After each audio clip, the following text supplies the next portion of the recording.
Et commençons cette édition par cette rumeur d'ultimatum en Crimée. C'est le ministère de la Défense ukrainien qui affirmait hier que la marine russe avait posé un ultimatum. Les militaires ukrainiens devaient déposer leurs armes d'ici ce mardi matin, 4 heures, heure de Paris, faute de quoi elles lanceraient des assauts. Cette information avait été démentie par la Russie.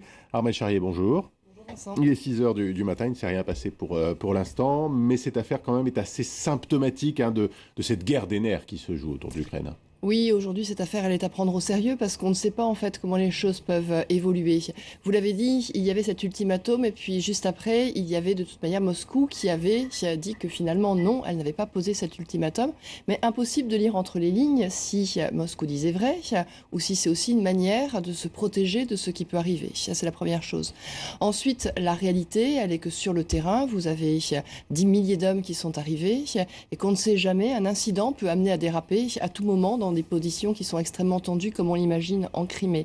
Et puis ensuite, vous avez la position de Vladimir Poutine. Alors évidemment, on regarde du côté de la communauté internationale qui fait pression, et puis on se rend bien compte qu'il est en position de force, parce que c'est lui qui déploie ses troupes militaires en Crimée. Mais la position de force, c'est la position théâtrale affichée. Si vous regardez juste derrière, on voit que Vladimir Poutine est certainement dans une position extrêmement compliquée. Pourquoi? Parce que à partir du moment donné où il a envoyé des troupes en Crimée, il a déçu en politique intérieure les plus modérés, les libéraux, et on voit qu'il a fait très peur au marché économique, puisque le rouble dévisse et que immédiatement, il y a eu des conséquences sur les marchés avec des fuites de capitaux. De l'autre côté, vous avez l'armée qui a été envoyée sur place, qui n'acceptera certainement pas de partir comme ça.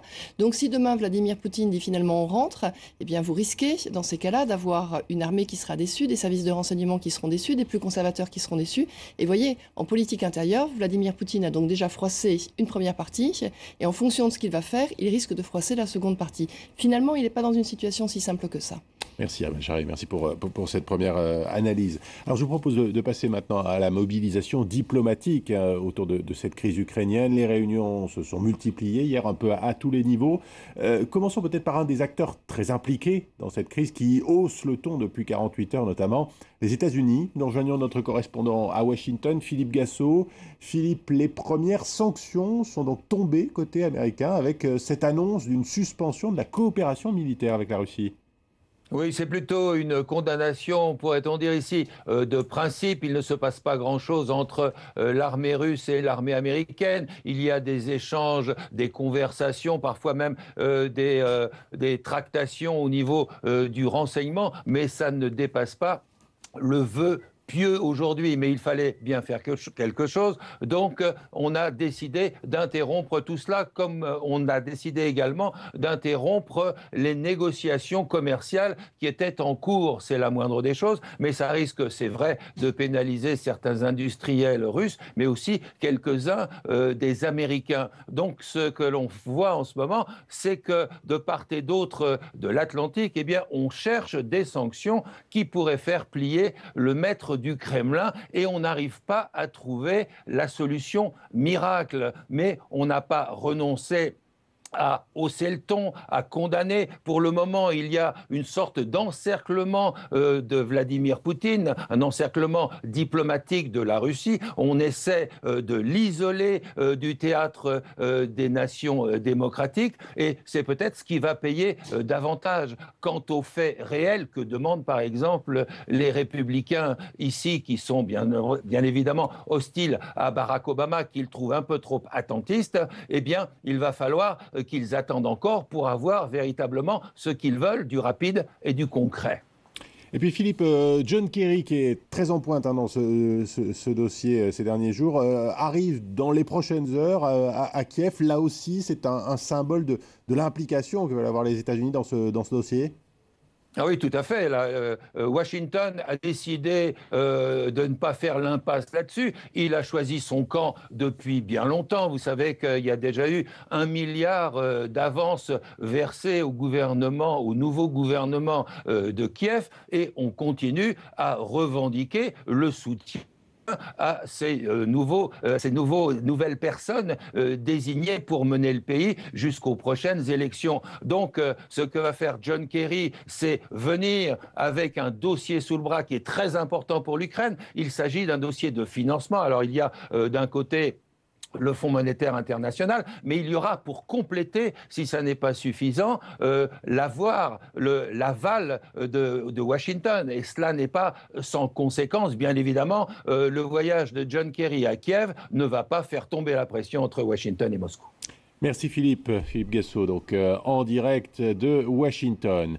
Le Conseil de sécurité de l'ONU, de son côté, a entamé hier, à la demande de la Russie, une nouvelle réunion consacrée à l'Ukraine. C'était la troisième en 4 jours. Réunion marquée par le geste de l'ambassadeur russe aux Nations Unies, Vitaly Tchurkin. Il a présenté à ses collègues une lettre du président ukrainien déchu, Viktor Yanukovych. Regardez.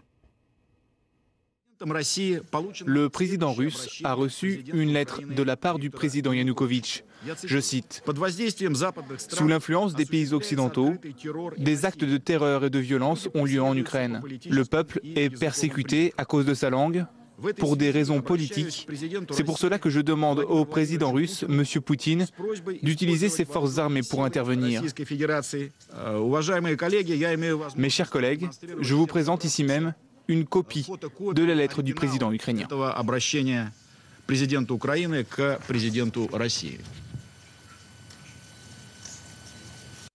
Pour la position russe hier à l'ONU. Je vous propose de nous rendre à présent à Moscou pour voir comment la Russie réagit à cette pression internationale qui augmente chaque jour. Nous rejoignons notre correspondante Ksenia Bolchakova. Ksenia, on l'a dit, les premières sanctions concrètes ont commencé à tomber, on va y revenir, mais à travers cette déclaration qu'on vient d'entendre de l'ambassadeur russe à l'ONU, on voit bien que la Russie n'est pas prête à reculer. Oui, et puis on voit bien une nouvelle fois comment cette rhétorique de la légitimité est utilisée par Moscou. Alors hier, les autorités russes nous expliquaient que l'intervention militaire avait été décidée dans le respect de la législation russe et du droit international. Sergueï Lavrov en appelait aux droits de l'homme en expliquant la nécessité de protéger les populations russophones que le nouveau pouvoir radical autoproclamé à Kiev menaçait tout simplement. Et aujourd'hui, c'est ce nouvel argument présenté à l'ONU. C'est un président démocratiquement élu, Viktor Yanukovych, qui nous a demandé d'intervenir. Donc on voit bien qu'il n'y a non seulement pas de reculade russe, mais surtout une certaine obstination à ne pas vouloir reconnaître que la prise en main de facto de la Crimée est une violation de l'intégrité territoriale de l'Ukraine. Moscou fait très clairement comprendre qu'elle refusera de reconnaître les nouvelles autorités. Au passage, elle dit aux Occidentaux, eh bien, si on est dans cette position aujourd'hui, c'est à cause de vous, car c'est vous qui avez soutenu cette révolution, ce coup d'État qui a poussé l'Ukraine vers la guerre civile. Ksenia, parlons des sanctions, la suspension, on le disait, de la coopération militaire par les États-Unis, la menace européenne de bloquer les négociations sur les visas. Tout ça, comment réagit-on à Moscou ?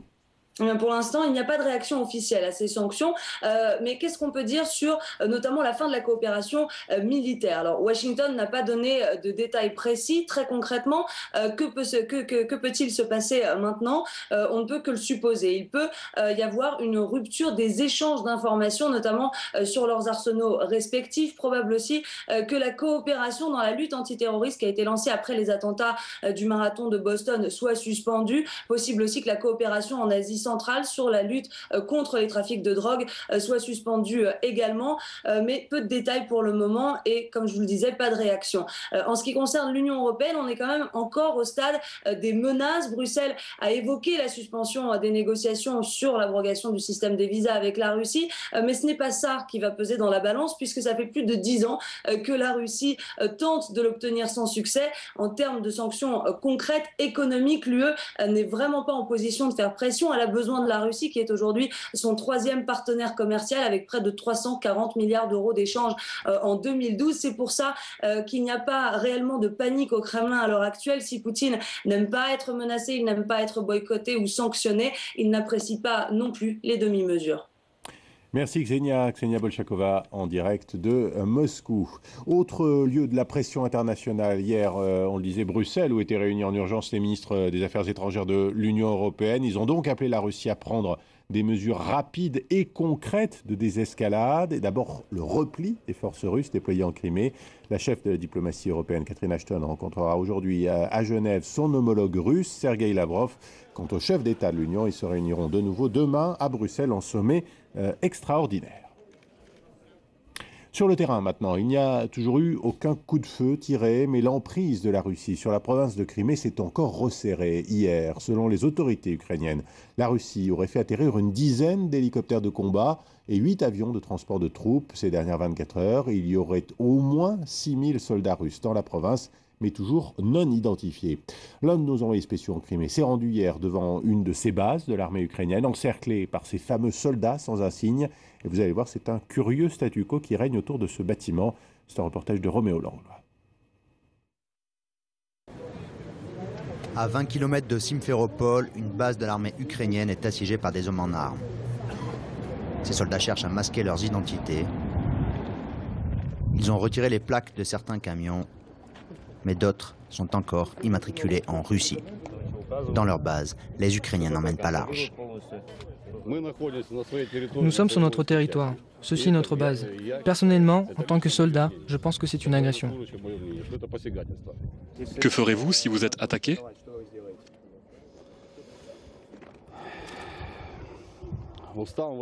D'après les lois de l'armée ukrainienne, alors nous devrons riposter.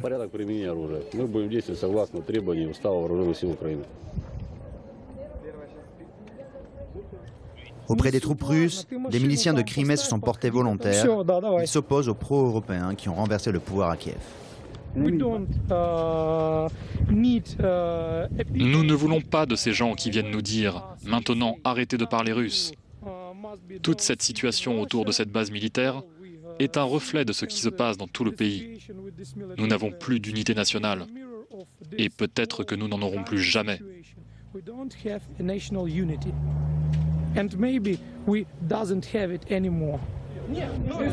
Preuve de cette division, des habitants sont venus afficher leur soutien aux soldats ukrainiens.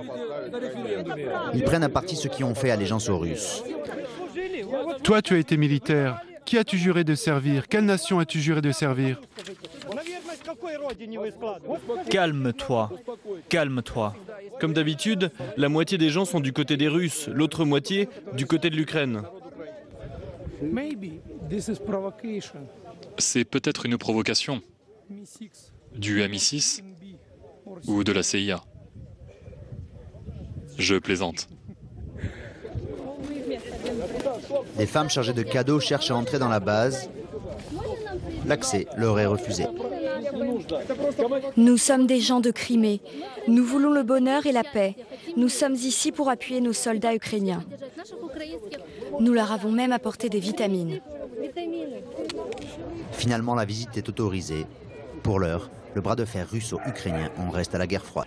Je vous propose de passer maintenant à la mobilisation diplomatique autour de cette crise ukrainienne. Les réunions se sont multipliées hier un peu à tous les niveaux, avec en première ligne dans la pression exercée sur Moscou les États-Unis et l'Union européenne. Tout cela sans beaucoup d'effet pour l'instant, vous allez voir. Axel May.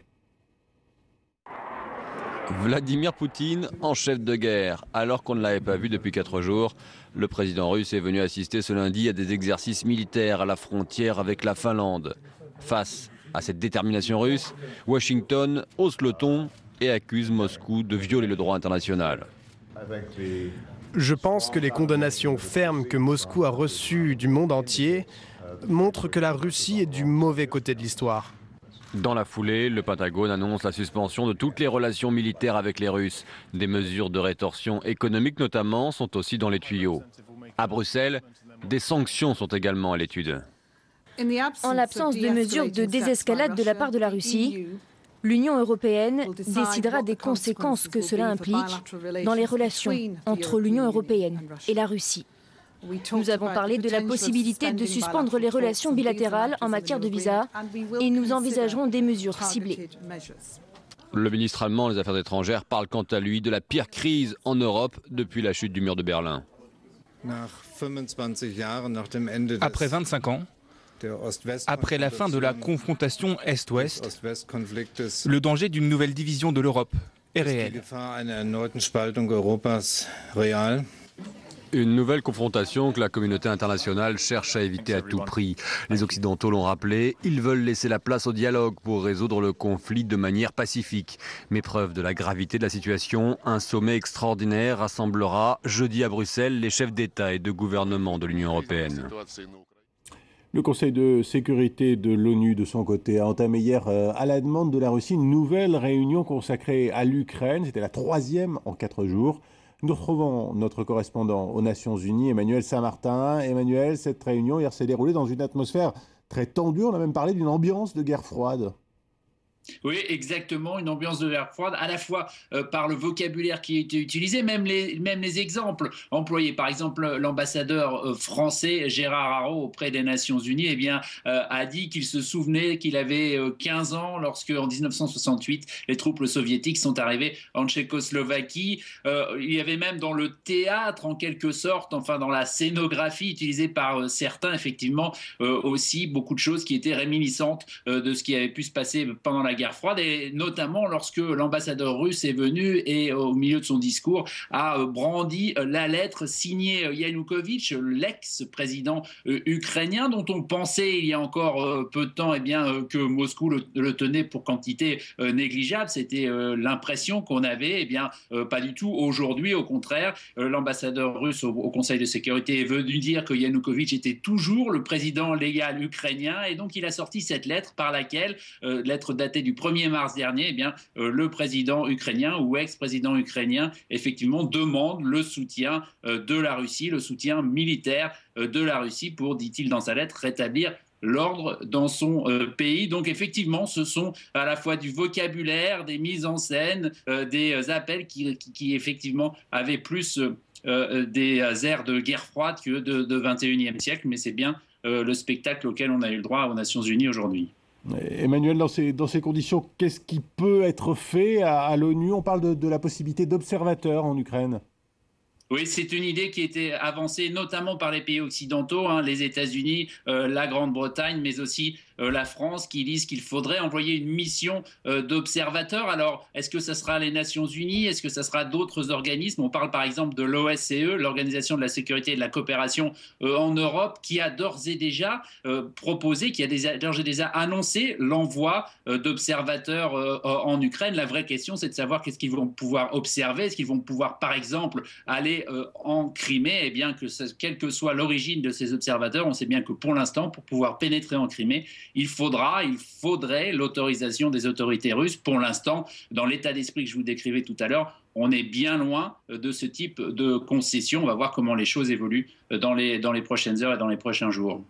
Merci Emmanuel Saint-Martin, donc en direct de New York. Et la situation en Crimée menace également de se répandre dans d'autres régions ukrainiennes, en tout cas dans la plupart des régions russophones. Des manifestations ont eu lieu hier, qui ont parfois été assez violentes, vous allez voir. Cécile Gaucho.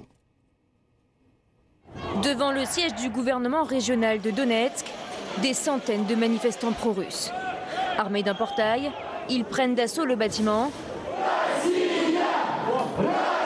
En quelques minutes, le Parlement est envahi de drapeaux de Moscou.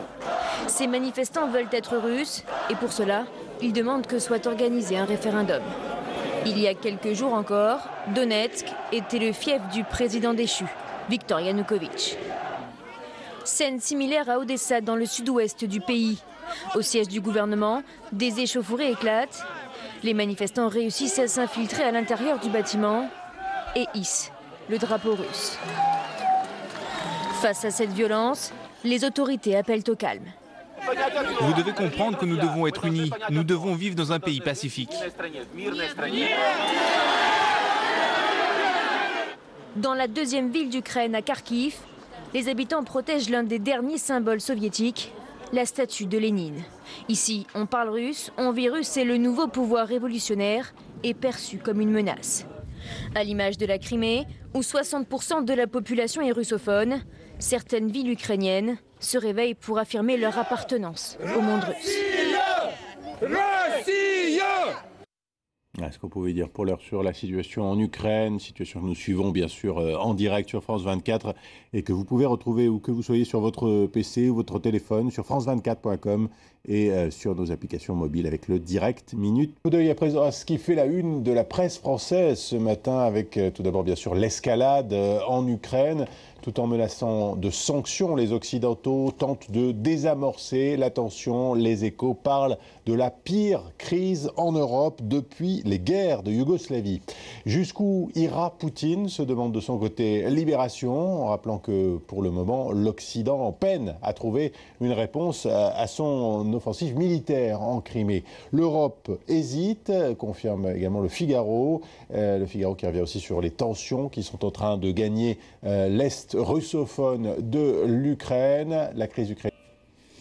Et l'actualité de ce mardi 4 mars est encore largement dominée par les événements en Ukraine. On va d'abord voir ce qui se passe sur le terrain. Les militaires russes ont étendu hier leur présence en Crimée. Ils encerclent toutes les bases militaires ukrainiennes de cette région. Pour l'instant, il n'y a pas eu de riposte de la part des soldats ukrainiens. Et on apprend à l'instant que le président russe Vladimir Poutine a demandé à ses troupes de retourner dans leur base. Mais c'est une information des agences de presse qui auraient l'information de la part du Kremlin, du porte-parole du Kremlin en l'occurrence. On attend bien sûr confirmation de cette information qui viendrait du président Poutine. En tout cas, guerre des nerfs, guerre des mots, c'est ce qui se passe en ce moment en Crimée. Regardez le reportage de Roméo Langlois et Abdallah Melkaoui. Ils se sont rendus hier dans une base ukrainienne située à une vingtaine de kilomètres de Simferopol. À 20 km de Simferopol, une base de l'armée ukrainienne est assiégée par des hommes en armes. Ces soldats cherchent à masquer leurs identités. Ils ont retiré les plaques de certains camions, mais d'autres sont encore immatriculés en Russie. Dans leur base, les Ukrainiens n'emmènent pas large. Nous sommes sur notre territoire. Ceci est notre base. Personnellement, en tant que soldat, je pense que c'est une agression. Que ferez-vous si vous êtes attaqué ?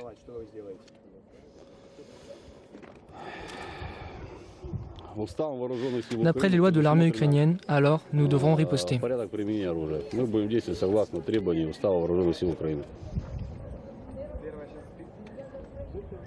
Auprès des troupes russes, des miliciens de Crimée se sont portés volontaires. Ils s'opposent aux pro-européens qui ont renversé le pouvoir à Kiev. Nous ne voulons pas de ces gens qui viennent nous dire « Maintenant, arrêtez de parler russe ». Toute cette situation autour de cette base militaire est un reflet de ce qui se passe dans tout le pays. Nous n'avons plus d'unité nationale. Et peut-être que nous n'en aurons plus jamais.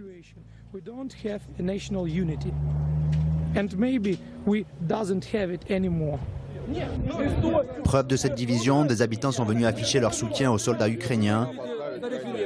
Ils prennent à partie ceux qui ont fait allégeance aux Russes. Toi, tu as été militaire. Qui as-tu juré de servir? Quelle nation as-tu juré de servir? Calme-toi, calme-toi. Comme d'habitude, la moitié des gens sont du côté des Russes, l'autre moitié du côté de l'Ukraine. C'est peut-être une provocation du MI6 ou de la CIA. Je plaisante. Des femmes chargées de cadeaux cherchent à entrer dans la base. L'accès leur est refusé. Nous sommes des gens de Crimée. Nous voulons le bonheur et la paix. Nous sommes ici pour appuyer nos soldats ukrainiens. Nous leur avons même apporté des vitamines. Finalement, la visite est autorisée. Pour l'heure, le bras de fer russo-ukrainien en reste à la guerre froide.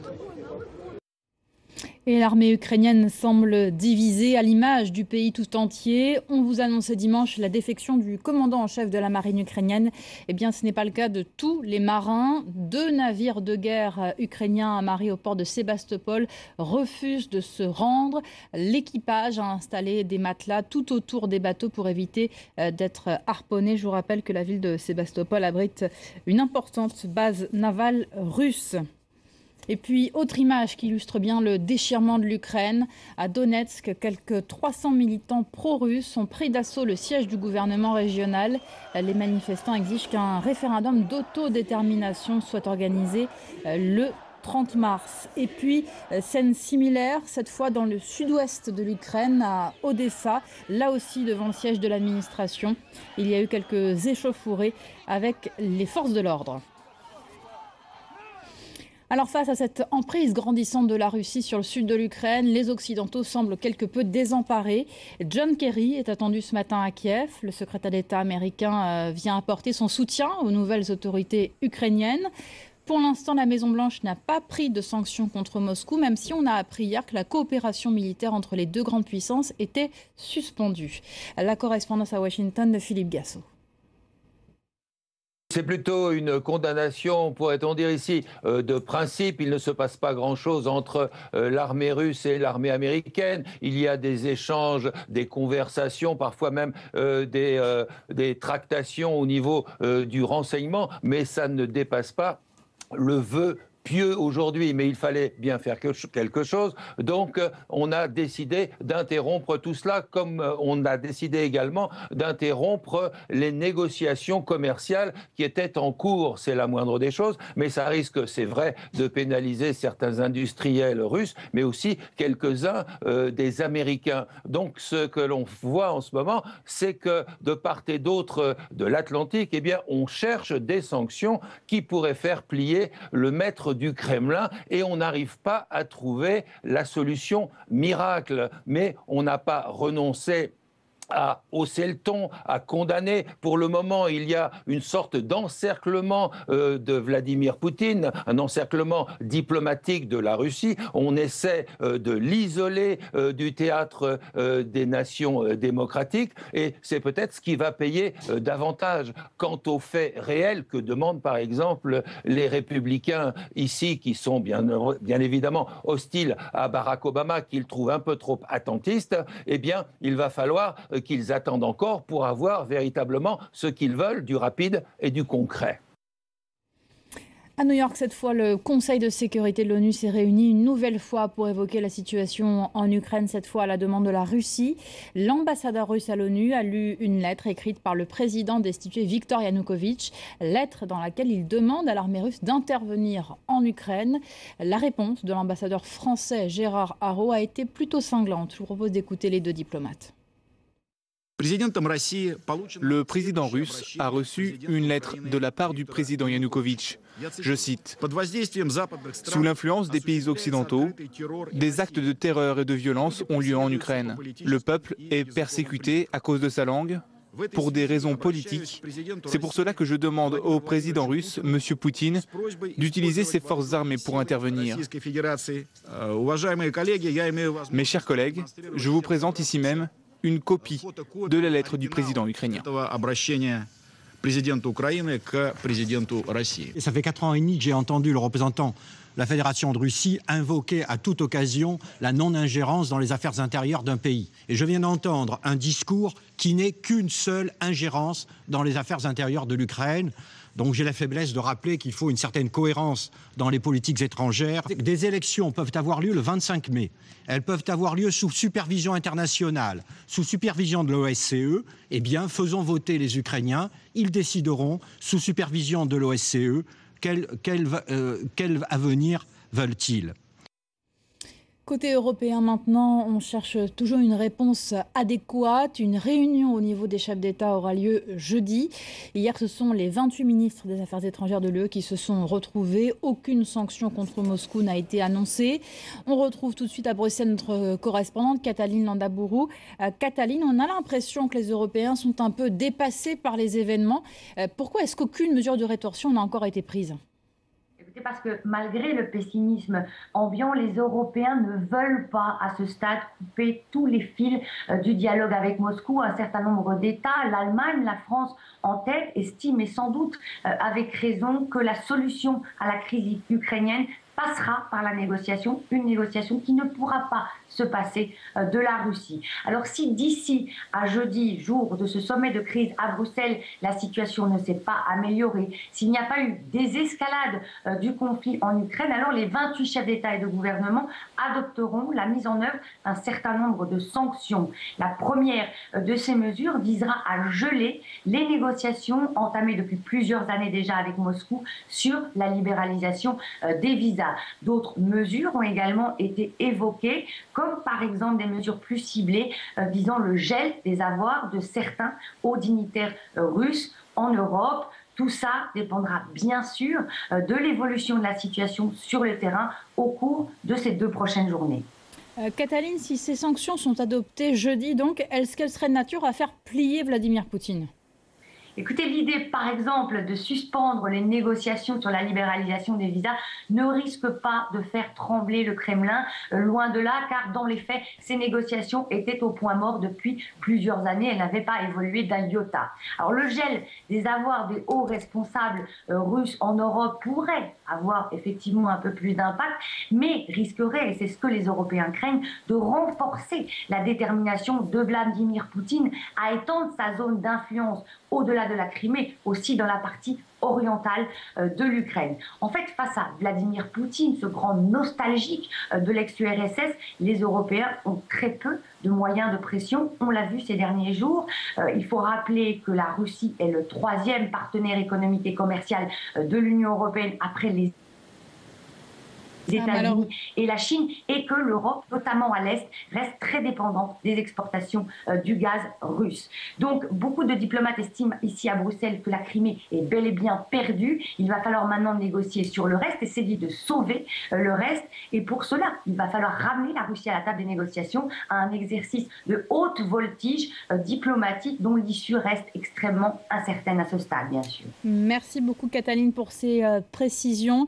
Je voudrais revenir à présent sur l'information que je vous donnais en début de journal, information donnée par des agences de presse russes qui citent le porte-parole de Vladimir Poutine. Il aurait donc ordonné aux troupes qui étaient impliquées dans des exercices militaires de retourner dans leurs casernes. Il s'agirait en fait d'exercices qui ont eu lieu ces derniers jours en Russie, dans la partie occidentale de la Russie, donc non loin de l'Ukraine. Pas de retrait en revanche donc des troupes russes situées en Crimée. On retrouvera d'ailleurs notre envoyé spécial en Crimée, Johan Baudin, dans notre prochaine édition. Voilà ce qu'on pouvait dire sur ce dossier ukrainien. Bonjour Georges. On va s'intéresser avec vous aux conséquences économiques des événements en Ukraine. Les investisseurs, bien sûr, observent tout cela avec beaucoup d'attention. Qu'est-ce que ça donne sur les marchés financiers ? Alors à ce stade, les investisseurs considèrent que la crise en Ukraine, en tout cas ses répercussions, sont plutôt régionales. On le voit d'ailleurs ce matin à l'ouverture de la bourse de Moscou. Elle a chuté de près de 12% hier. Là, elle est plutôt en nette hausse, plus 2,5%. Ça montre qu'il y a quand même des bonnes affaires et que finalement, la crise en Ukraine ne va pas toucher trop l'économie russe, même si le rouble a été très touché hier. À Wall Street, la séance s'est terminée en baisse, mais c'est une baisse là aussi qui est plutôt limitée, on le voit. Alors là, c'est les bourses asiatiques. Le rebond aussi à noter sur les bourses asiatiques, notamment au Japon et à Hong Kong. Donc un environnement un petit peu inquiétant, mais qui reste quand même contenu à certaines régions, notamment en Ukraine, un petit peu en Russie et en Europe. En Russie, donc forcément, c'est toujours un petit peu différent, puisque la Banque centrale risque de devoir prendre des mesures qui vont saper la reprise économique. En revanche, en Ukraine, la situation financière est toujours aussi préoccupante. D'ailleurs, pour éviter le défaut de paiement, le pays a sollicité une aide du FMI. Et les experts du Fonds monétaire international sont attendus ce matin. Une aide d'urgence d'1 milliard d'euros devrait être débloquée. L'Union européenne pourrait aussi mettre 1 milliard d'euros sur la table. Alors, pour cette aide d'urgence, il n'y a pas de garanties qui sont demandées, pas de réformes précises. En revanche, pour obtenir une aide plus conséquente, là, il faudra s'engager. Les détails avec Sandrine Gomez. Dès son intronisation, le Premier ministre ukrainien a tenu à le préciser, les caisses de l'État sont vides. Une façon de préparer ses concitoyens à des temps difficiles, car le pays a besoin de l'aide du Fonds monétaire international. Ce gouvernement va remplir toutes les obligations imposées par le Fonds monétaire international. Tout simplement parce que nous n'avons pas d'autre choix. Une économie qui vit de prêts et ne crée aucun revenu serait catastrophique. C'est pourquoi nous devrons mener à bien les réformes les plus difficiles. Des réformes difficiles car le pays est au bord de la banqueroute. Kiev dit avoir besoin de 35 milliards de dollars sur 2 ans, 15 dès cette année. Dans 10 jours, après avoir évalué sur place la situation économique du pays, une équipe du FMI doit proposer un plan de réforme. Parmi les mesures qui devraient être envisagées, la libéralisation des changes. La monnaie nationale, le hryvnia, devrait être dévaluée, ce qui entraînera inflation et perte du pouvoir d'achat. Mais aussi la réforme du secteur énergétique avec la fin des subventions des prix du gaz Il devrait donc augmenter. Autre réforme, celle du secteur bancaire. Les prêts seront plus rares et plus chers. Le FMI devrait encore exiger des privatisations et une réduction des dépenses de fonctionnement de l'État. La semaine dernière, la directrice générale du FMI s'est voulue encourageante, estimant que la situation économique en Ukraine ne méritait pas de paniquer.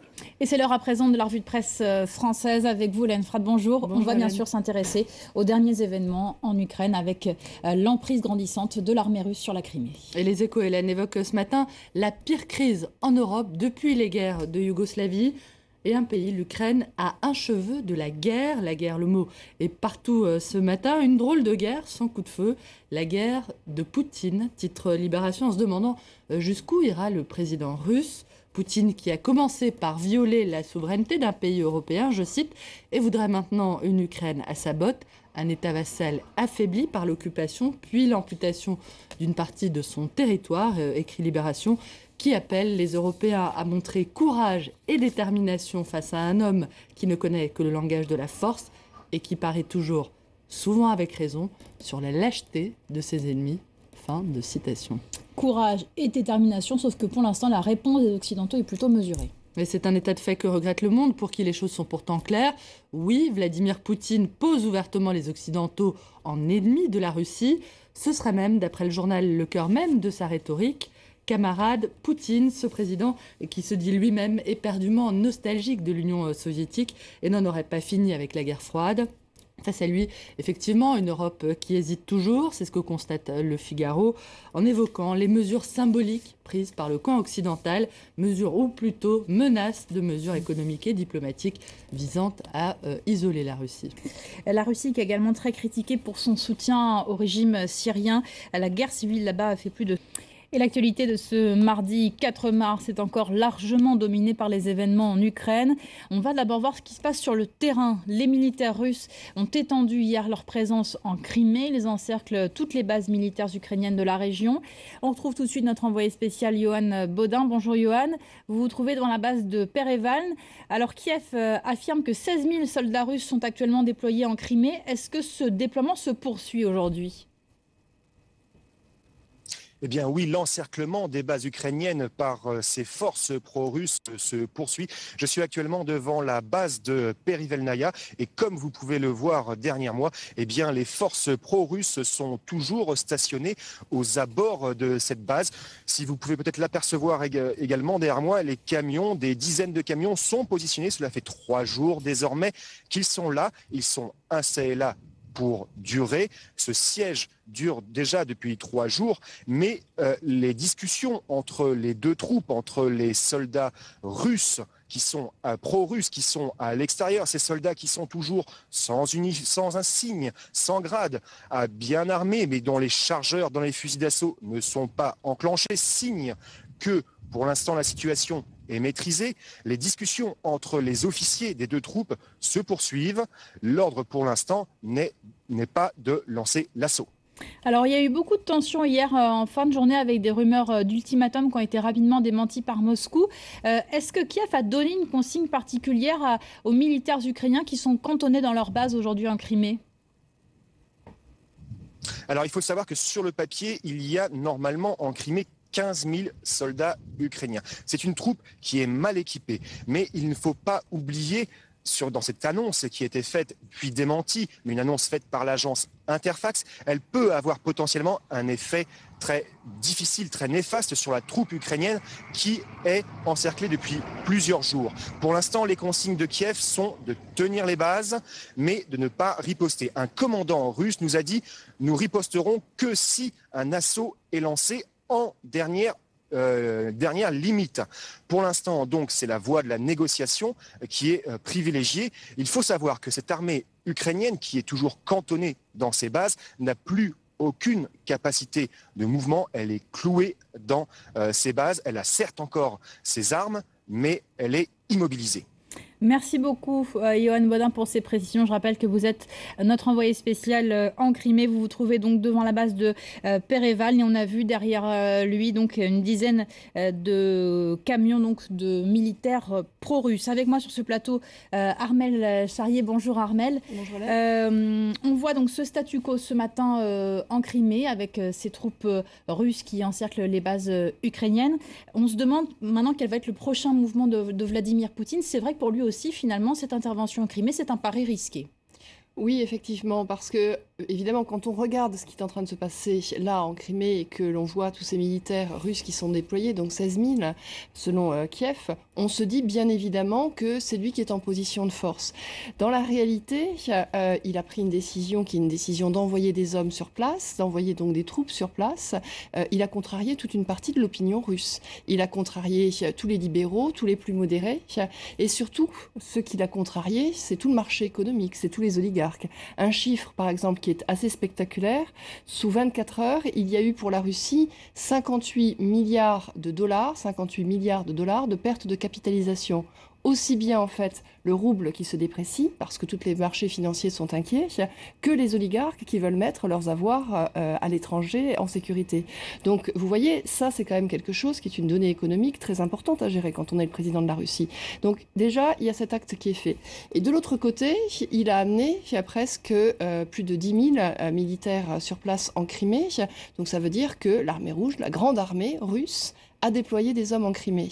Si demain il siffle la fin de la récréation, pardonnez-moi cette expression, mais qu'il leur dit hop, vous rentrez en Russie, ça veut dire que l'armée rouge va perdre la face. Donc il n'en est plus question. On n'est plus au temps du soviétisme, vous voyez, c'est pour ça que j'utilise ce terme-là, mais ça y ressemble quand même beaucoup. L'armée russe, à un moment donné, elle est là en position de force, et donc il faut voir ce que ça va donner. Et puis on n'est pas non plus à l'abri d'une chose qui est quand même extrêmement importante, c'est que il y a quand même tous ces hommes qui sont déployés dans un contexte qui se passe bien. Vous avez entendu notre envoyé spécial, mais qui peut déraper à tout moment. Dire que des hommes ne sont pas armés, donc que pour l'instant ils n'ont pas mis leur chargeur dans leur fusil est une chose, mais s'il y a un moment donné, il y en a un qui met un chargeur et que ça dérape, ce sera autre chose à contrôler. Armelle, vous restez avec nous, on va s'intéresser maintenant aux conséquences diplomatiques de tout cela. À New York, hier, le Conseil de sécurité s'est réuni une nouvelle fois, cette fois à la demande de la Russie. Ambiance tendue entre les diplomates. L'ambassadeur russe à l'ONU a lu une lettre écrite par le président destitué, Viktor Yanukovych, lettre dans laquelle il demande à l'armée russe d'intervenir en Ukraine. Le commentaire d'Axel Simon. C'est la copie de la lettre qu'aurait envoyée Viktor Yanukovych à Vladimir Poutine. L'ambassadeur russe aux Nations Unies en a lu un extrait à ses homologues du Conseil de sécurité. Sous l'influence des pays occidentaux, des actes de terreur et de violence ont lieu en Ukraine. Le peuple est persécuté à cause de sa langue, pour des raisons politiques. C'est pour cela que je demande au président russe, M. Poutine, d'utiliser ses forces armées pour intervenir. En clair, la Russie explique agir à la demande du président Yanukovych, renversé il y a une dizaine de jours, et venir au secours d'une partie de la population russe d'Ukraine. Une version des faits rejetée en bloc par le principal intéressé. Personne en Ukraine n'a besoin d'assistance militaire pour nous protéger et défendre nos droits.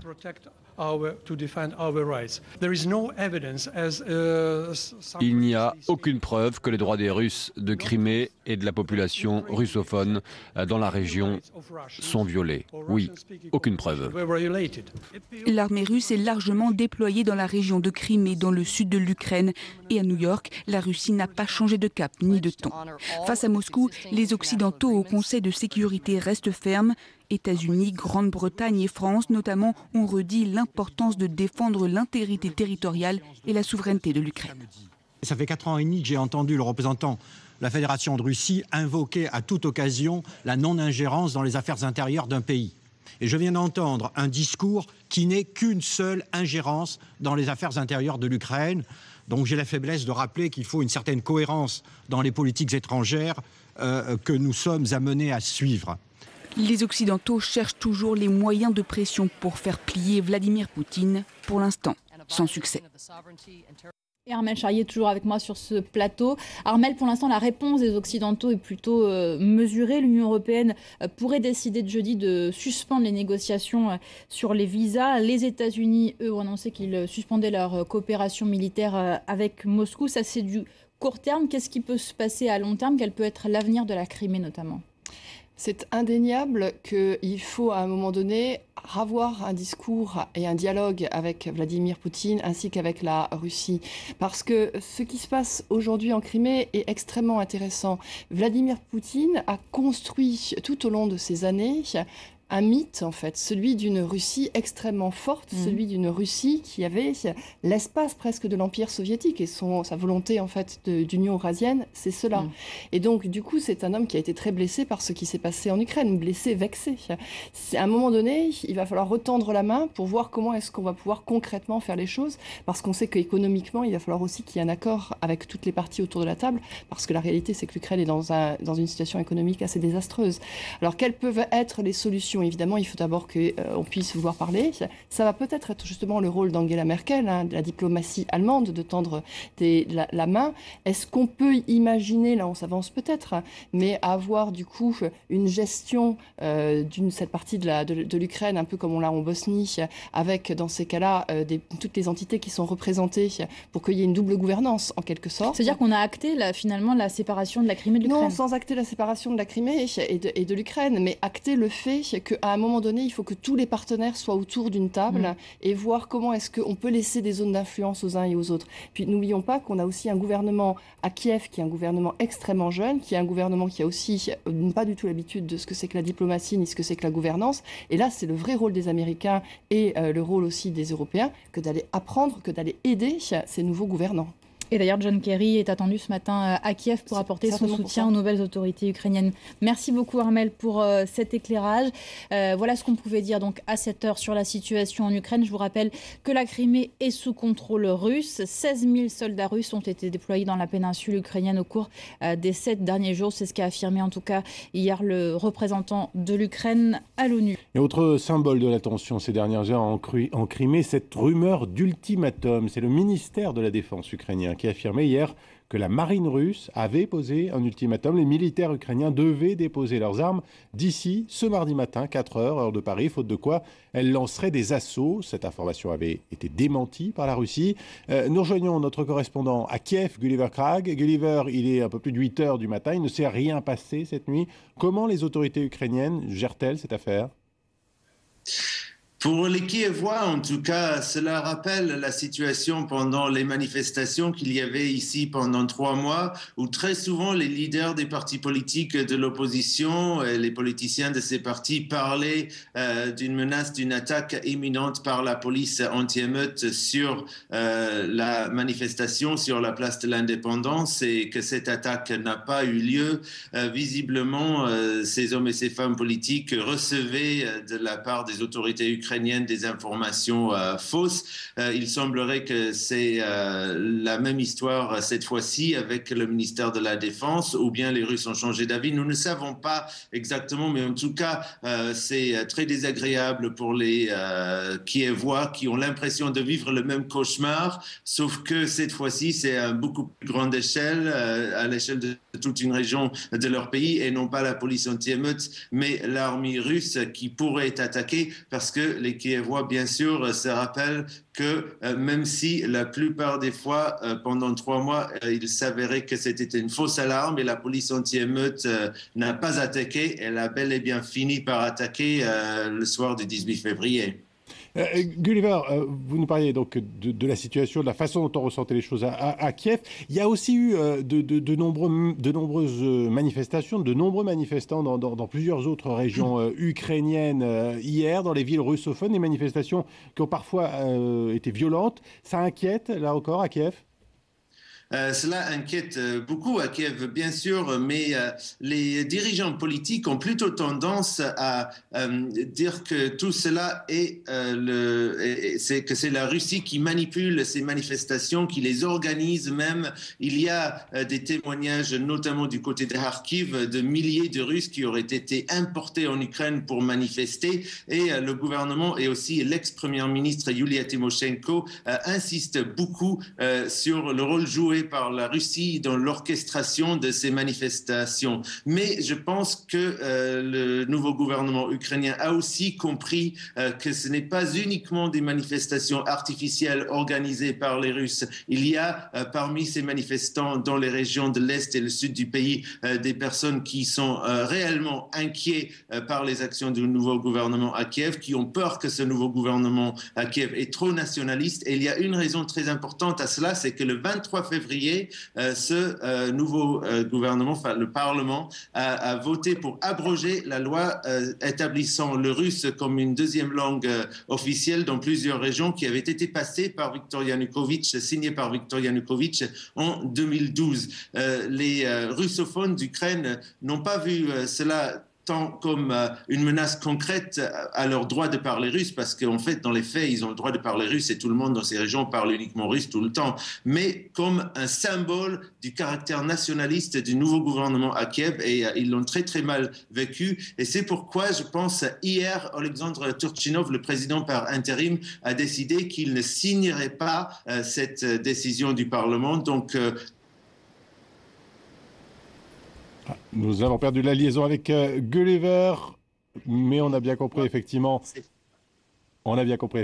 Cette attitude donc, du président qui a décidé de ne pas signer le décret d'application de cette loi, peut-être pour apaiser la tension avec ces populations russophones.